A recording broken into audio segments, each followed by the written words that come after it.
74 years ago on this day, North Korean troops invaded South Korea. It ended in a ceasefire, but there were also sacrifices made by those who fought for liberty and peace. We're joined by Director Kim Kwang-woo from the United Nations Peace Memorial this morning. Thank you so much for coming onto our program. Thanks for having me. Well, this year we marked the 74th Korean War anniversary.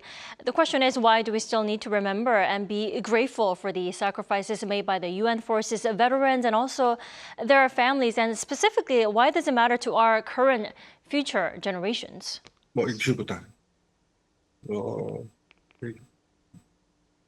Thanks for having me. Why we remember and why it matters? That's very thoughtful questions. Today of this year marks the 74th anniversary of the outbreak of the war. During the war, approximately 1,988,400 young individuals from around the world fought here in this land. Each of them a hero who contributed to saving our country. The ages of these veterans are nearing their mid-90s. Some sacrificed their lives along with their youth, while others lived with disabilities or trauma for the rest of their lives. Right, These precious. Please go These ahead. precious sacrifices brought forth from freedom, democracy, and prosperity on this land for the people they never met. That's why we must not forget that it was the young blood and painful sacrifices of UN veterans that laid the foundation for present-day Korea. And also, that's the reason it matters to the generations now and future generations. Definitely. Then why does the world, now we all know why Koreans have to remember the young spirits and their sacrifices, but why does the world need to remember the Korean War and those who sacrificed their lives for the world? Why does it matter to others around the world? The process and result of the Korean War played a crucial role, not only in Korea, but also in global freedom and democracy. Ultimately, the Korean War strengthened the role of the United Nations and contributed to global peace and security, building upon the freedom and peace achieved through the dedication of veterans. Korea achieved economic growth and became a symbolic case of solidarity and cooperation among allied nations. The sacrifices of veterans from 22 allied nations resonate deeply with people worldwide, highlighting their courage and humanitarian achievement. Through the global citizenship education of the UN Peace Memorial, this legacy is being passed down to future generations.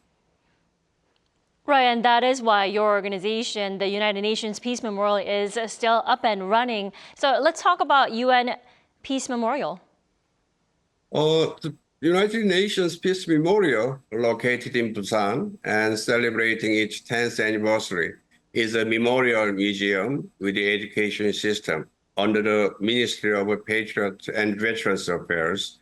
We are dedicated to spreading awareness of the noble sacrifices and dedication of UN veterans and to strengthening ties with the participating countries through exhibitions, educations, and memorial projects. Additionally, UNPM operates 3 cultural and art groups, which an orchestra, boys and girls choir, and adult choir to engage in numerous activities. Well, then I have to ask you, how can we, ordinary people, express our gratitude and learn more about the sacrifices made by the UN forces, veterans, and also the young spirits? There are many ways to express our gratitude, but I think the best way to thank veterans is through remembering itself. Therefore, we conduct various educational programs for this purpose. Education is a powerful means to achieve this. Last spring, the director of a closest military museum in the UK, which has a partnership with the UNPM, visited us. His first question was, who is your primary target audience? Without hesitation, I answered the children. While exhibitions recount significant past events, but their ultimate goal should be a focus on the future.